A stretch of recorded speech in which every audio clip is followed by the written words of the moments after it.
হামলাটা না কয়েকদিন ধরে হচ্ছে। তারা আসে, লাঠি নিয়ে আসে, রুমিন ফারহানা অকথ্য গালাগালি, নিচে নেমে আয়। নিশ্চয়ই এটা বিরুদ্ধ পক্ষের।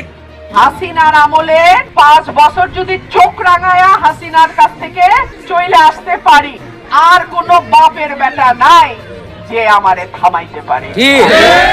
আসন্ন ত্রয়োদশ জাতীয় সংসদ নির্বাচনে বিএনপির সদ্য সাবেক সহ আন্তর্জাতিক বিষয়ক সম্পাদক ব্যারিস্টার রুমিন ফারহানা বলেছেন, 5 বছর যদি চোখ রাঙাইয়া হাসিনার কাছ থেকে চলে আসতে পারি, আর কোনো বাপের বেটা নাই যে আমারে থামাইতে পারে। একই সঙ্গে প্রতিদ্বন্দ্বী এক প্রার্থীকে ইঙ্গিত করে তিনি বলেন, জোটের আনা প্রার্থীরা হলো রোহিঙ্গা। সম্প্রতি এক নির্বাচনী প্রচারণায় এমন বিস্ফোরক মন্তব্য করেন তিনি। এবার জুনাইদ হাবিবকে রোহিঙ্গা বলে অপমান করলেন রুমিন ফারহানা। বিএনপি জোটের প্রতিদ্বন্দ্বী প্রার্থীকে ইঙ্গিত করে রোহিঙ্গা হিসেবে উল্লেখ করেছেন বিএনপি থেকে সদ্য বহিষ্কৃত সহ আন্তর্জাতিক বিষয়ক সম্পাদক ও ব্রাহ্মণবাড়িয়া 2 আসন থেকে সংসদ সদস্য প্রার্থী ব্যারিস্টার রুমিন ফারহানা। শিক্ষিত ও বুদ্ধিমতী রুমিনকে দেখে হিংসায় জ্বলে পুড়েই তাকে ঘাড় ধাক্কা দিয়ে বের করেছেন তারেক রহমান। তবে কি অতিরিক্ত মেধা আর স্মার্টনেসই কি রুমিনের কাল হয়ে দাঁড়ালো? শেখ হাসিনা যাকে দমাতে পারেননি তাকে থামানো কি এতই সহজ? রুমিনও হুঙ্কার দিয়ে বলেছেন, কোনো বাপের বেটাও তাকে থামাতে পারবে না। আজ আমাদের এই বিশেষ প্রতিবেদনে বেরিয়ে আসবে তারেকের এই প্রতিহিংসা আর রুমিনের বিদ্রোহের ভেতরের আসল গোপন রহস্য।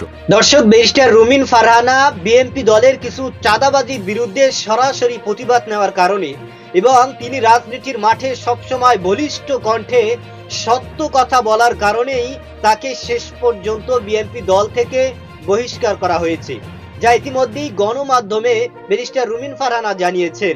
তিনি বলেন, সত্য কথা আমি বলবই এবং সত্যের জয় আজ অথবা কাল। এই ব্যারিস্টার রুমিন ফারহানার হুঙ্কারে আওয়ামী লীগের আমলে সরকার পর্যন্ত কেঁপে উঠত এবং এই ব্যারিস্টার রুমিন ফারহানার হুঙ্কারের কারণে, তার প্রতিবাদ করার কারণেই কিন্তু বিএনপি দল এক নতুন জীবন পেয়েছেন, বিএনপি দল এক নতুন অস্তিত্ব পেয়েছিলেন। যা ব্যারিস্টার রুমিন ফারহানাই বলেছিলেন যে আওয়ামী লীগের আমলে আমি বিএনপির পক্ষ হয়ে কথা বলার মতো বাংলাদেশে একজন মানুষও পাইনি। সেই ব্যারিস্টার রুমিন ফারহানাকেই নাকি শেষ পর্যন্ত দল থেকে বহিষ্কার করা হয়েছে, যে কারণেই বাংলাদেশের সর্বস্তরের নেতাকর্মীরা এবং জনগণ এর তীব্র নিন্দা এবং প্রতিবাদ জানিয়েছেন এবং এই ব্যারিস্টার রুমিন ফারহানাকে দল থেকে বহিষ্কার করার কারণে এবার কঠিন বিপদের মধ্যে, চরম বিপদের মধ্যে পড়ে যাচ্ছেন এই বিএনপি দল। দর্শক, এই বিষয়ের কিছু অংশ ভিডিওর শুরুতে শিরোনামে আপনারা দেখেছেন, বিস্তারিত পুরো ভিডিও জুড়ে। তার আগে আমার একটা অনুরোধ, যারা আমার চ্যানেলে নতুন আসছেন চ্যানেলটি সাবস্ক্রাইব করে ওয়াল ক্লিক করে বেল আইকনটি বাজিয়ে দিন।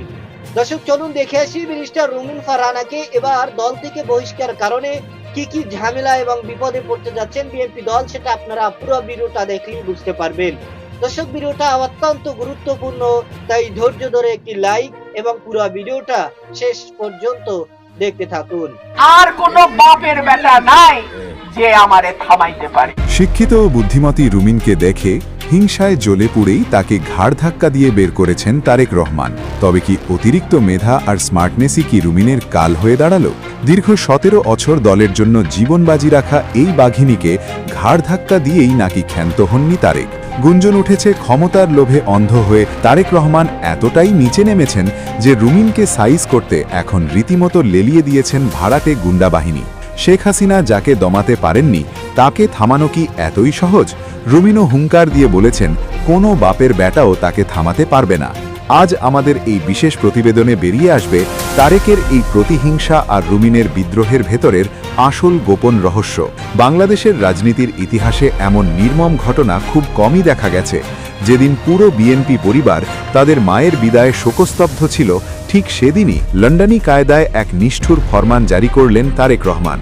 30 ডিসেম্বর দেশনেত্রী বেগম খালেদা জিয়া পৃথিবী ছেড়ে চলে গেলেন, আর সেই শোকের মাতমের মধ্যেই দল থেকে ছুড়ে ফেলা হলো রুমিন ফারহানাকে। তারেক রহমান দেশে ফিরে এসেই বুঝিয়ে দিলেন তার কাছে আবেগের কোনো স্থান নেই, বরং তিনি নিজের ক্ষমতার দাপট দেখাতেই বেশি পছন্দ করেন।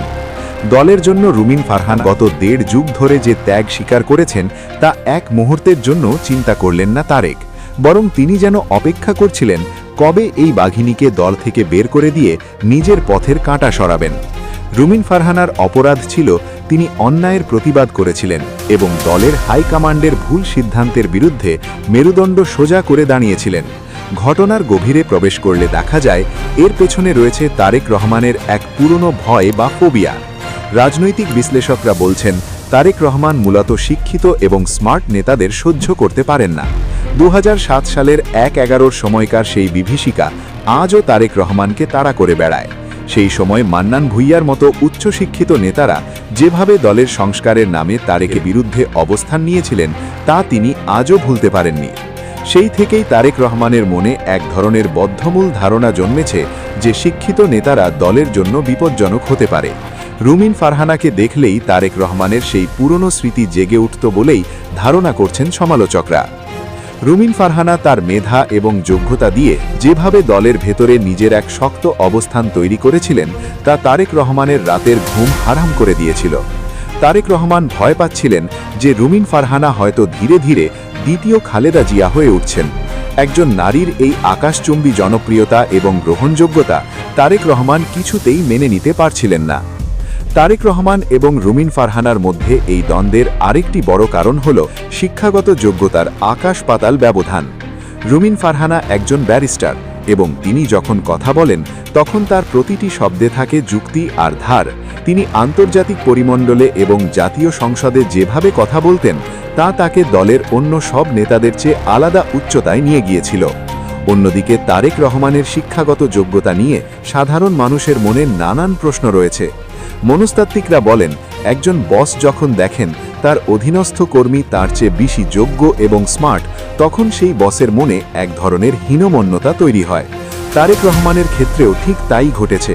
রুমিনের ব্যক্তিত্বের সামনে তারেক রহমান নিজেকে খুব ছোট মনে করতেন। রুমিনের এই স্মার্টনেস তারেক রহমানের ইগোতে আঘাত করত প্রতিনিয়ত। তিনি সহ্য করতে পারছিলেন না যে দলের কর্মীরা তার চেয়ে রুমিনের কথায় বেশি হাততালি দিচ্ছে। এই হিংসার আগুন থেকেই তিনি রুমিনকে সরিয়ে দেওয়ার সিদ্ধান্ত নেন। তবে রুমিন ফারহানা যে সহজে মাঠ ছাড়ার পাত্রী নন তা তিনি গত 6 জানুয়ারি আবারও প্রমাণ করে দিয়েছেন। সরাইলের অরুয়াইল বাজারে তার পূর্ব নির্ধারিত জনসভায় যা ঘটেছে তা ছিল এক নজিরবিহীন ঘটনা। তারেক রহমানের নির্দেশে স্থানীয় প্রতিপক্ষ এবং ভাড়াটে গুন্ডারা রুমিন ফারহানার মঞ্চ ভেঙে গুড়িয়ে দেয়। তাদের উদ্দেশ্য ছিল রুমিনকে ভয় দেখানো এবং তার মুখ বন্ধ করা। কিন্তু তারা ভুলে গিয়েছিল যে রুমিন ফারহানা কোনো সাধারণ নারী নন। মঞ্চ ভেঙে ফেলার পর তিনি বিন্দুমাত্র বিচলিত হননি, বরং ভাঙা মঞ্চের সামনে দাঁড়িয়ে নিজের গাড়ির ছাদে উঠে তিনি হ্যান্ডমাইক হাতে নিয়ে বাঘিনীর মতো গর্জন করেছেন। হাজার হাজার জনতার সামনে তিনি যে হুঙ্কার দিয়েছেন তা তারেক রহমানের ক্ষমতার ভিত নাড়িয়ে দিয়েছে। রুমিন ফারহানা সেই গাড়ির ছাদে দাঁড়িয়েই স্পষ্ট ভাষায় বলেছেন, শেখ হাসিনা যেখানে তাকে দমাতে পারেনি সেখানে কোনো বাপের বেটাও এখন তাকে থামাতে পারবেন। দর্শক, আপনারা জানেন ব্যারিস্টার রুমিন ফারহানাকে দল থেকে বহিষ্কার করে কিন্তু এটা নিয়ে সামাজিক যোগাযোগের মাধ্যমে তীব্র নিন্দা এবং প্রতিবাদ জানিয়েছেন বাংলাদেশের সর্বস্তরের রাজনৈতিক নেতাকর্মীরা।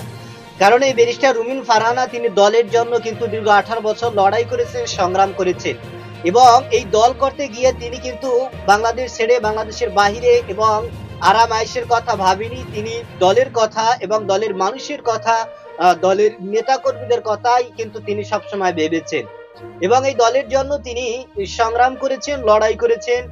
বিভিন্ন টকশোতে, বিভিন্ন গণমাধ্যমে, বিভিন্ন সামাজিক যোগাযোগের মাধ্যমে তিনি তার দলকে সামনে রাখার জন্য, তিনি তার দলের অস্তিত্ব টিকে রাখার জন্য কিন্তু তিনি সবসময় হুঙ্কার দিয়েছেন এবং বলিষ্ঠ কণ্ঠ দিয়ে তিনি যেই ধরনের হুঙ্কার দিয়েছেন তার সেই হুঙ্কারে কিন্তু বিরোধী দলের নেতাকর্মীরা পর্যন্ত এবং সরকার পর্যন্ত কিন্তু কেঁপে উঠেছে। এই ব্যারিস্টার রুমিন ফারহানাই তিনি আওয়ামী লীগের আমলে যখন এদেশের মানুষ বিএনপির পক্ষে কথা বলার মতো কেউ ছিল না এবং বিএনপির দলের জন্য সংগ্রাম করার জন্য, লড়াই করার জন্য কেউই ছিল না, তখন এই ব্যারিস্টার রুমিন ফারহানাই কিন্তু টকশোতে, সামাজিক যোগাযোগের মাধ্যমে তিনি তার দলকে সামনে রাখার জন্য তিনি কিন্তু বলিষ্ঠ কণ্ঠে সবসময় হুঙ্কার দিয়ে গেছেন এবং তিনি আওয়ামী লীগের আমলে কোনো নেতাদেরকে এবং কোনো সরকারি দলের কর্মকর্তাকে তিনি ভয় পায়নি। তিনি কিন্তু সবসময় বলিষ্ঠ কণ্ঠ দিয়ে প্রতিবাদ করে গেছেন এবং হুঙ্কার দিয়ে গেছেন তার দলের জন্য এবং এই দলের জন্য এত কিছু করার পরেও শেষমেশ বিএনপি দল এই ব্যারিস্টার রুমিন ফারহানাকে দল থেকে বহিষ্কার করেছে। যে কারণেই এবার বাংলাদেশের মানুষের তীব্র নিন্দা এবং প্রতিবাদ জানিয়েছেন এবং সকলের একটাই কথা যে এই বিএনপি দলের করুণ পরিণতির সময় ব্যারিস্টার রুমিন ফারহানাই পাশে ছিল এবং তিনি এই দলের জন্যই সংগ্রাম করেছেন। সুতরাং তাকে দল থেকে বহিষ্কার করা এবং তাকে মনোনয়ন থেকে বঞ্চিত করা এটা কোনোভাবেই সমীচীন হয়নি। যে কারণেই এবার বিএনপি দল কিন্তু কঠিন চাপের মধ্যে পড়ে যাইতেছে। এই ব্যারিস্টার রুমিন ফারহানাকে যখন দল থেকে বহিষ্কার করা হয়েছে এবং তাকে মনোনয়ন থেকে বঞ্চিত করা হয়েছে, এজন্য কিন্তু তার নেতাকর্মীরা রাজপথে ঝাঁপিয়ে পড়েছেন এবং সড়ক অবরোধ করে অগ্নি সংযোগ করে সেখানে তারা নানান বিক্ষোভ এবং তাদের সেই আন্দোলন কিন্তু অব্যাহত রেখেছেন এবং তাদের সকলের দাবি যে ব্যারিস্টার রুমিন ফারহানা তিনি দলের জন্য কষ্ট করেছেন, তিনি দলের জন্য লড়াই করেছেন, দলের জন্য তিনি সংগ্রাম করেছেন। সুতরাং তাকে নির্বাচন করে তাকে উপযুক্ত মনে করে এরপরে মনোনয়ন দিয়ে তাকে যেন রাজপথে বিএনপির পক্ষ থেকে মনোনয়ন দিয়ে নির্বাচন করার সুযোগ করে দেওয়া হয়। এজন্য কিন্তু তার নেতাকর্মীরা এখনো বিভিন্ন ধরনের আন্দোলনে এবং কর্মসূচিতে অব্যাহত রয়েছে।